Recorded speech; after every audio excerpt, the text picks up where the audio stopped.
जब से नरेंद्र मोदी की सरकार आई है, बीजेपी की सरकार आई है, चाहे वो जगदीश मामीडाला हो जिनको बाकायदा इनाम दिया गया है, पद्मश्री से नवाजा गया है जेएनयू को बदनाम और बर्बाद करने के लिए, और उसी सीक्वेंस में फिर शांति श्री धूलीपुड़ी पंडित आती है हमारी vice chancellor, and she plays the same game कि जेएनयू को कितना ख़राब किया जाए, कितना बदनाम किया जाए, कि उनको भी कोई इनाम दिया जाए।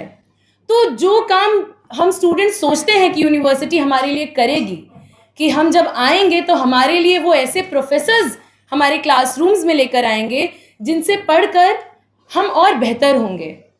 आज भी जब CUET से पढ़कर स्टूडेंट्स आते हैं जेएनयू, CUET का एग्ज़ाम देकर, तमाम प्रोपेगेंडा को सुनते हुए, सारे अटैक्स, सारी बदनामी के बावजूद जब वो स्टूडेंट्स आते हैं तो वो क्लासरूम्स में जाते हैं, हमसे यही पूछते हैं कि कौन से प्रोफेसर्स का हम कोर्स लें, ज़रा बताइए, क्योंकि उन्हें भी उन्हीं सारे प्रोफेसर्स से पढ़ने का मन होता है जो एक टाइम पे जेएनयू के प्रशासन ने क्यूरेट किया था क्वालिटी एजुकेशन के लिए। उनको वही जानना होता है कि आखिर ये कौन से प्रोफेसर्स हैं जिनसे आप पढ़कर दिन भर सड़कों में इतने तेज़ आवाज़ में बात कर पाते हो, इतने नारे लगा पाते हो, आखिर वो कौन है। बट बहुत अफसोस से कहना पड़ता है कि अब बहुत कम वैसे प्रोफेसर्स बचे हैं और ज़्यादा से ज़्यादा वैसी ही भर्तियां हो रही हैं जिनकी क्लासेस स्टूडेंट्स नहीं करना चाहते हैं, लेकिन मजबूरी है कि करना पड़ता है। चाहे वो जेएनयू स्टूडेंट सुनकर आते हैं कि जेएनयू में अटेंडेंस कंपलसरी नहीं होता, जेएनयू में आप किसी भी सेंटर के भले ही स्टूडेंट हो, कहीं और किसी और भी सेंटर में जाके कोर्सेज कर सकते हो, लेकिन लगातार ये चीज़ें कम हो रही हैं और क्वालिटी ऑफ एजुकेशन जो स्टूडेंट्स को मिलना चाहिए वो नहीं मिलता है। आज ही कई स्टूडेंट्स डिस्कस कर रहे थे कि जब भर्तियां ऐसे हो रही हैं कि स्क्रीनिंग कमेटी जिन लोगों को रिजेक्ट कर रही है, सिर्फ और सिर्फ एकदम टारगेटेड तौर पे उन्हीं लोगों का, जो रिजेक्टेड लोग हैं, जो रिजेक्टेड प्रोफेसर्स हैं, उन्हीं की अगर भर्ती हो रही है तो वो प्रोफेसर्स कहाँ जा रहे हैं जो सेलेक्ट एक्चुअली स्क्रीनिंग कमेटी उनको सेलेक्ट करती है, वो जा रहे हैं प्राइवेट इंस्टीट्यूशंस में। तो ये भी एक तरीका है प्राइवेटाइजेशन को बढ़ावा देने के लिए कि सरकारी, जैसे सरकारी स्कूलों को एकदम बदहाली के हाल में छोड़ा जाता है, वैसे ही अब यूनिवर्सिटीज़ को भी इसी तरीके से ढाला जाएगा कि जिनको अगर अच्छी शिक्षा लेनी है तो आप प्राइवेट इंस्टीट्यूशंस में जाइए, क्योंकि सरकार ने आपके बेहतरीन से बेहतरीन एकेडमिशियंस को रिजेक्ट किया है और प्राइवेट इंस्टीट्यूशंस ने ही उनको नौकरियां दी हैं। शांति श्री धूलीपुड़ी पंडित जो हमारी वाइस चांसलर हैं, BHU में जाकर, कल वायर का रिपोर्ट आया था जिसमें वो BHU में जाके कह रही हैं कि जेएनयू का कुछ नहीं हो सकता। एक दूसरी बात जो उन्होंने कही थी कि मंदिर बनाना चाहिए क्योंकि फंड नहीं आ रहा है। As a student and as the president of students union of JNU, मैं उनसे डिमांड करती हूँ कि अगर पैसा नहीं आ रहा है, अगर फंड नहीं आ रहा है, तो आपको मंदिर की ज़रूरत नहीं है, आपको ज़रूरत है कि आप एक प्रेस कॉन्फ्रेंस बुलाइए और बाकायदा कहिए इस बात को कि सरकार जेएनयू को फंड नहीं दे रही है। लेकिन वो ऐसा नहीं कर सकती। जो इल्ज़ामात वो हम पे लगा रही हैं, आज बीजेपी RSS की सरकार में यूनिवर्सिटीज़ जो हो गई हैं वो सिर्फ एक आइडियोलॉजिकल नॉलेज मेकिंग मशीनरी बन गई हैं, और दूसरा करप्शन का। हम इस बात पे भी आएंगे कि किस तरीके से आज जेएनयू की VC ऑलराउंडर हैं, किस तरीके से हर एक एस्पेक्ट में करप्शन चल रहा है। लेकिन उससे पहले मैं ये भी नोट कराना चाहूँगी कि किस तरीके से पूरा जेएनयू प्रशासन जो अपने स्टूडेंट्स को इंफ्रास्ट्रक्चर प्रोवाइड नहीं कर सकता, अपने स्टूडेंट्स को ऑडिटोरियम नहीं दे सकता। आप लोग जाइए जेएनयू के कन्वेंशन सेंटर की बुकिंग के रूल्स देखिए, कायदे से लिखा हुआ है, साफ सुथरे शब्दों में लिखा हुआ है कि किसी भी रिलीजियस और किसी भी पॉलिटिकल संगठन को वो एक्सेस नहीं दिया जा सकता। लेकिन लगातार RSS का प्रोग्राम जो अभी यूथ कुंभ हर जगह हुआ था, युवा कुंभ, वो जेएनयू में भी कराया जाता है इलेजिटिमेट तरीके से। लगातार इस्कॉन आता है, अपने इवेंट्स कराता है, और किस तरीके से सूडो साइंस को बढ़ावा दिया जाता है जेएनयू जैसी यूनिवर्सिटीज़ में। सिर्फ इतना ही नहीं, ये वही VC हैं जो एकदम शुरुआती दौर में आते ही गर्भ धारण संस्कार कराती हैं, उसका वर्कशॉप कराती हैं महिलाओं के लिए। This is what our VC is doing with us. उसके बाद जब हम सिर्फ इतना ही नहीं, कन्वेंशन सेंटर ही नहीं, अभी हमारी काउंसिल मीटिंग हुई थी कुछ दिन पहले, तो उसमें काउंसलर्स ये बता रहे थे, फॉर एग्जांपल नैनो स्कूल का काउंसलर ये कह रहा था कि हमारे पास क्लासरूम्स नहीं है बैठने के लिए। लेकिन उन क्लासरूम्स में होता क्या है, वो क्लासरूम आरएसएस द्वारा हाईजैक करके रखा जाता है।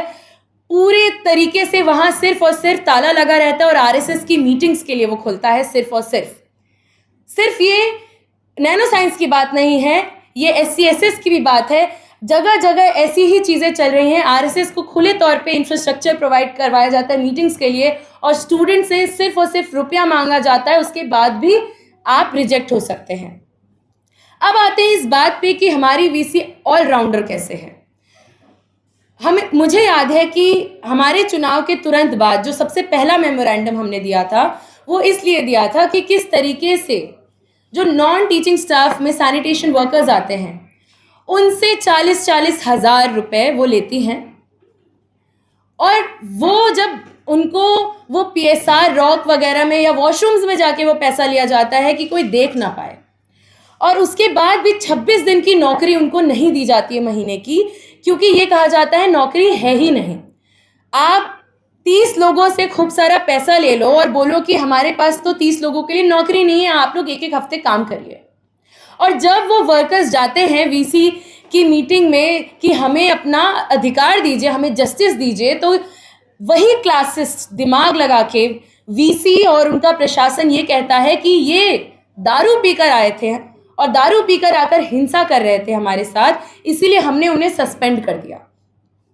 सिर्फ इतना ही नहीं, लगातार जेएनयू के सारे स्टूडेंट्स, आपको खुला इनविटेशन है मीडिया को हमारी तरफ से कि आप चाहे वीसी से परमिशन लेकर आइए, चाहे कैसे भी आप प्रशासन से पूछिए कि हमें एक्सेस दिया जाए। आप एक्सेस लीजिए हमारे हॉस्टल्स का, आप एक्सेस लीजिए हमारी सारी बिल्डिंग्स का, हमारी लाइब्रेरी का, और देखिए कि किस हालत में हम रह रहे हैं। जो मेन स्ट्रीम मीडिया कहती है कि जेएनयू के स्टूडेंट्स तो अय्याशी करते हैं, आपको खुला इनविटेशन है, आप देखिए कि हम किस तरीके से अय्याशी करते हैं, किस तरीके से छतें गिरती रहती हैं। बारिश का मौसम है, स्टूडेंट्स अपनी अलमारी में कपड़ा तक नहीं रख सकते हैं क्योंकि इस कदर सीलन लगा होता है। ये हाल है। आप बारात से, आपके हॉस्टल में मेस नहीं है, आपको चल के दूसरे हॉस्टल में आना है 3 वक्त का खाना खाने, लेकिन सड़क पर इतना ऊंचा पानी रहता है, आप एक पगडंडी पे, एक पतली सी हाइट है सीमेंट की, उस पर आप चल कर आते हैं। ये है, वो पैसा कहाँ जा रहा है, हमारी यूनिवर्सिटी का पैसा कहाँ जा रहा है, ये सवाल हमारा डीओएस से है, जो बार बार हमें ये कह देती हैं कि पैसा नहीं है। बार बार हम जहाँ भी जाते हैं कहा जाता है कि स्टाफ ही नहीं है। हमारे यूनिवर्सिटी में 3 ऐसे हॉस्टल्स हैं, गोदावरी हॉस्टल, कावेरी एंड पेरियार, जो कि पीडब्ल्यूडी पर्सन्स विद डिसेबिलिटी के लिए वो हॉस्टल्स बने हैं। लेकिन वो एक मजाक के तौर पे हैं, क्योंकि उन हॉस्टल्स में लिफ्ट तक नहीं है। क्यों नहीं है लिफ्ट? क्योंकि लिफ्ट ऑपरेटर नहीं है। और वो हमसे इस बेरोजगारी के दौर में, जब हम चीफ इंजीनियर से पूछने जाते हैं कि लिफ्ट ऑपरेटर्स क्यों नहीं हैं, तो वो हमसे कहते हैं कि कोई नौकरी के लिए अप्लाई ही नहीं करता। जब हम हेल्थ सेंटर में जाते हैं, हम पूछते हैं कि गायनोकोलॉजिस्ट फुल टाइम वहाँ पे क्यों नहीं बैठती हैं, उनका कोई प्रॉपर शेड्यूल क्यों नहीं है, तो वो इस बेरोजगारी के दौर में हमसे कहती हैं कि नौकरी के लिए कोई अप्लाई ही नहीं करता। तो जेएनयू में कोई नौकरी के लिए अप्लाई ही नहीं कर रहा है, ना जाने क्यों। लेकिन पिछले फरवरी में भी ऐसे कागज़ हमें मिले थे और हमने दिखाया था कि किस तरीके से एनटीए का नाम इस्तेमाल करके नॉन टीचिंग स्टाफ में भी किस तरीके से धांधली की जा रही रिक्रूटमेंट में। हरियाणा के 2 सेंटर्स से ही सिर्फ रिक्रूटमेंट हो रहा है, भले ही उन लोगों में काबिलियत हो या ना हो, वो सिर्फ रुपया देकर आते हैं, ऑफिसेज में बैठते हैं और स्टूडेंट्स का कोई भी काम नहीं हो पाता है। और इसका इल्ज़ाम हम अपने डीन ऑफ स्टूडेंट्स पे लगाते हैं। वो जिम्मेदार है, वीसी जिम्मेदार है। सिर्फ इतना ही नहीं, और आगे चलते हैं। मई के महीने में सारे गार्ड्स हमारे पास आके कहते हैं कि किस तरीके से उनसे 40,000 रुपये लिए जा रहे हैं अपनी नौकरी को। एक कंपनी से चेंज होकर जब दूसरी कंपनी आ रही है तो वो नई कंपनी 40,000 रुपये मांग रही है। हमारा वाइस चांसलर पे ये इल्ज़ाम है कि ये जानते हुए कि उस कंपनी के पास 1 रुपया नहीं है, वो कंपनी बैंकरप्ट है, उनको वो टेंडर देती हैं ताकि वो पैसा लें, ब्राइब लें इन गार्ड से और उनका भी वहाँ पे कट हो। और सिर्फ इतना ही नहीं, जब स्टूडेंट यूनियन और एक्ट 2 लड़ता है, इंश्योर कराता है, हम कहते हैं उनसे कि आप पूरी इन गार्ड्स की ज़मीन जायदाद लिखवा लीजिए लेकिन उसका रसीद दीजिए, आप रसीद दीजिए कितना भी पैसा ले, लेकिन वो उससे मुकरते हैं। और वाइस चांसलर जाके फिर कहती है, जिस वाइस चांसलर के पास हमसे मिलने का वक्त नहीं है, वो गार्ड से जाके ये कहती है कि चलो उतना रुपया तो नहीं लिया जा रहा है, तुमको कम ही कराना था ना, 10,000 5,000 ही दे दो, पिछले बार भी तो दिए थे, वो ये कहती हैं।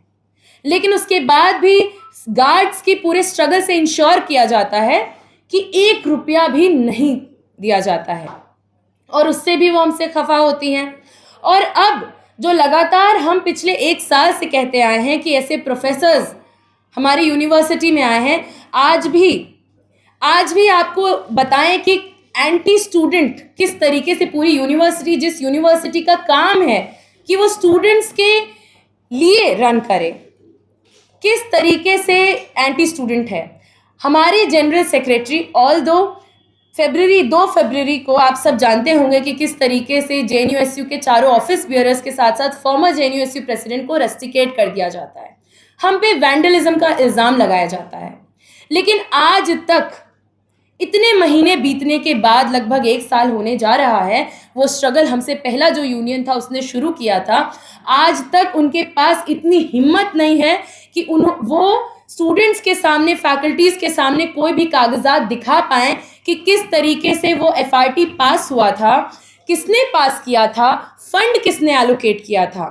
और रिपोर्टर्स कलेक्टिव को हम शुक्रिया अदा कर रहे हैं, तो उसमें एक और चीज़ जो उनके क्रेडिट में जाता है, कुछ दिनों पहले उन्होंने रिपोर्ट लिखी थी सर्विलांस पे कि किस तरीके से यूरोपियन और वेस्टर्न कंट्रीज से जो सर्विलांस सिस्टम रिजेक्ट होकर आता है, बैन होकर आता है, वो हमारे देशों में सिक्योरिटी के नाम पे, महिला सेफ्टी के नाम पर लगाया जाता है।